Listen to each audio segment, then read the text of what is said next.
हमारी पुश्तों से चली आई आन बान और शान को हम इतनी आसानी से टूटने नहीं देंगे। खैर, मनोरमा को हमने बड़े नाजों से पाला है। वो अपने गुजरे हुए माँ बाप बिल्कुल भूल ही गई है। उसके माँ बाप अब हम ही हैं। हमारी एक ही तो भतीजी है। यूं समझ लीजिए कि हम अपने दिल का टुकड़ा आपके घर में दे रहे हैं। रमा और रुपेश की कुंडली तो मिल ही जाएगी। खैर, रमा अपनी पढ़ाई खत्म करके हिंदुस्तान आ जाए तो हम एक तरह से ये रिश्ता पक्का ही समझे। पक्का? अरे पक्का क्या समझो, मोहरी लग गई। नमस्ते। आओ लाला आओ। लगे राजा साहब। भाई इनसे मिली हमारे तुम सरकार तुम।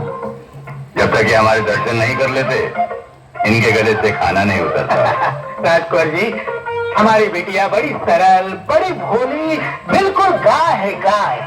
मुंह में जबान तक नहीं है, बिल्कुल गूंगी है गूंगी। लाला माफ करना सरकार, जुबान की स्लिप हो गई। अच्छा तो राजा साहब, हमें इजाजत दीजिए। शाम भी ढल चुकी है और हमें बहुत दूर भी जाना है। अच्छा केदारनाथ, इन्हें गाड़ी तक छोड़ा। भाई नमस्ते।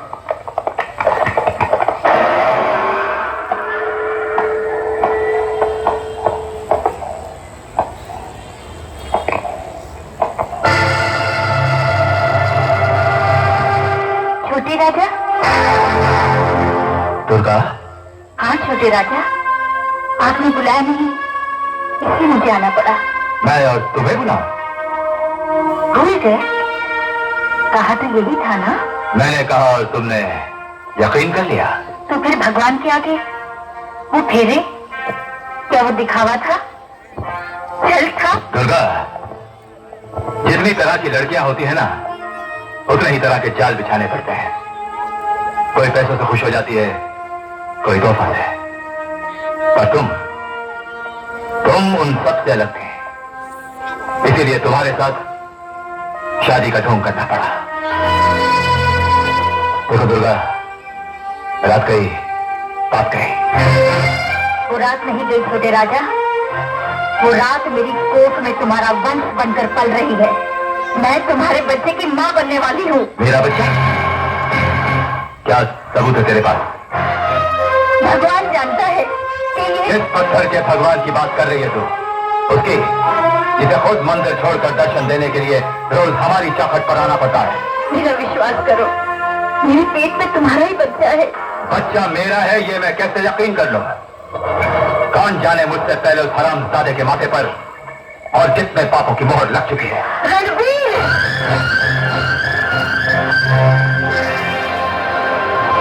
क्या बात है?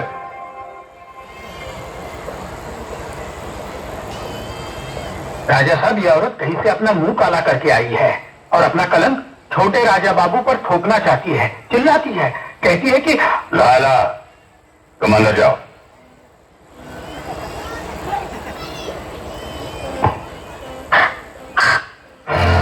बड़े राजा, बड़े राजा, ये कलंक नहीं है, आप ही के खानदान का खून है, जो बेगुनाह अभी तक पैदा भी नहीं हुआ, उसे इतनी बड़ी सजा मत दीजिए। आप इंसाफ कीजिए बड़े राजा, आप इंसाफ कीजिए। तुम्हें इंसाफ मिलेगा, जरूर मिलेगा।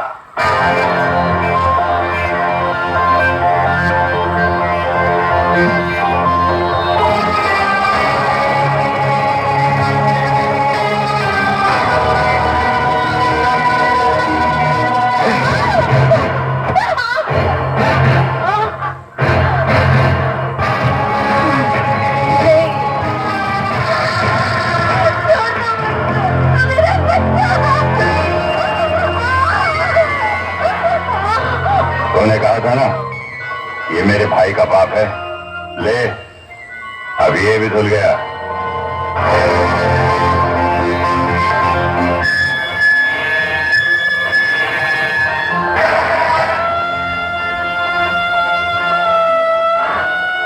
जालिमों, बहुत सताया है, बहुत जुल्म किया है मुझ पर। तुम शायद ये भूल गए, जब गरीब की छाती फटती है उसमें से दर्द निकलता है। आग ऊपर वाले तक पहुंचती है और वो कहर बनकर तुम्हारी खोखली शान को चूर चूर कर देता है। मेरी एक एक बद्दुआ ऊपर वाले की लाठी बनकर तुम पर बरसेगी। जिस तरह यह भागन आज तुम्हारे आगे गिड़गिड़ा रही है अपनी इज्जत के लिए, एक दिन तुम भी किसी गरीब के आगे गिड़गिड़ाओगे अपनी जिंदगी के लिए, मगर तुम्हें भीख नहीं मिलेगी, कभी नहीं मिलेगी। तुमने मेरे खून से अपना फर्ज धोया है रणवीर सिंह, मैं तुम्हारे खून से अपने बाल धोऊंगी और इन्हें तब तक नहीं बांधूंगी जब तक मेरा कहा सच नहीं हो जाता। एक दिन एक झोपड़ी का चिराग तुम्हारे इस महल को आग लगा देगा और इस आग में तुम्हारा अहंकार जलकर राख हो जाएगा। बृजराज सिंह, ये मेरा श्राप है, ये मेरा श्राप है, ये मेरा श्राप है।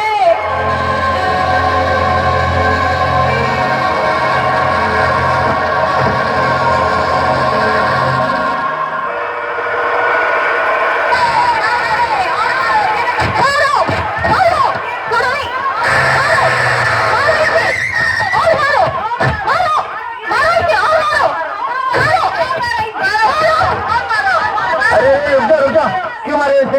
हाँ, क्या कसूर है इसका? कसूर? दीवानी हो चुकी है, पागल हो चुकी है, दिन रात अपने आशिक का नाम रटती रहती है। तो क्या हुआ? हम इसे गांव से बेदखल कर देना चाहते हैं। शर्म नहीं आती आप लोगों को? एक प्यार करने वाले को बेदखल कर देना चाहते हैं आप लोग? आप इसकी इतनी तरफदारी क्यों कर रहे हो अजी भैया? इसलिए कि इसने सिर्फ प्यार किया है, ये भी किसी को अपना दिल दे बैठी है और प्यार करना पाप नहीं।